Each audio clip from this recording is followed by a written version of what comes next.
بسم اللہ الرحمن الرحیم۔ اپنے چینل پر میں آپ سب کو خوش آمدید کہتا ہوں۔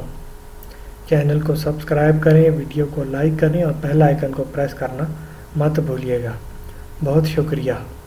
السلام علیکم۔ آج کی جو میں نقش آج لے کر آیا ہوں یہ دشمن سے حفاظت کے لیے ہے اور بہت ہی آسان سا ایک عمل ہے۔ بہت سے لوگ بول رہے تھے کہ دشمن سے حفاظت کے لیے یا کسی میری بہن کی سوتن ہے جو کہ اس پر ظلم کر رہی ہے یا شوہر کو اس کے خلاف بھڑکا رہی ہے، تو اس مقصد کے لیے یہ نقش آپ بنا سکتے ہیں اور اپنی دشمن سے جو ہے آپ کی اپنی حفاظت کے لیے اس نقش کو آپ بنا کر گلے میں پہن سکتے ہیں۔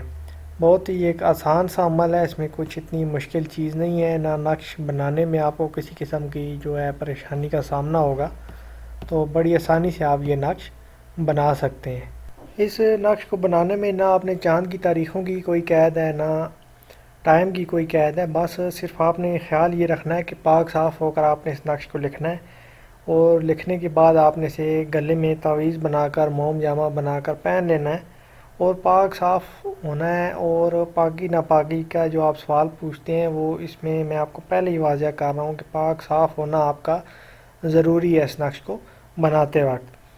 یہ آپ کو اسکرین پہ نقش نظر آ رہا ہوگا، یہ بالکل ہی آسان سا ایک نقش ہے اور بسم اللہ الرحمن الرحیم کا یہ نقش ہے، اور اس نقش کو آپ نے بالکل ایسے ہی بنا لینا ہے جیسا کہ آپ کو اسکرین پہ نظر آ رہا ہے۔ بس جہاں پر لکھا ہوا ہے فلاں، یہاں پر دشمن کا نام آ جائے گا۔ جس دشمن کے لیے آپ بنا رہے ہیں، جس سے آپ کی جان کو خطرہ ہے یا کوئی آپ کو تنگ کر رہا ہے، آپ کے کاروبار میں آپ کے لیے مسئلہ پیدا کر رہا ہے، یا آپ کی سوتن ہے جو کہ آپ کو تنگ کر رہی ہے اور آپ کے شوہر کو آپ کے خلاف بھڑکا رہی ہے، تو اس مقصد کے لیے یہاں پر اس کا نام آ جائے گا۔ جہاں پر جس خانے میں لکھا ہوا ہے فلاں، 5 دفعہ لکھا ہوا ہے فلاں، ادھر آپ نے اپنے دشمن کا نام لکھ دینا ہے۔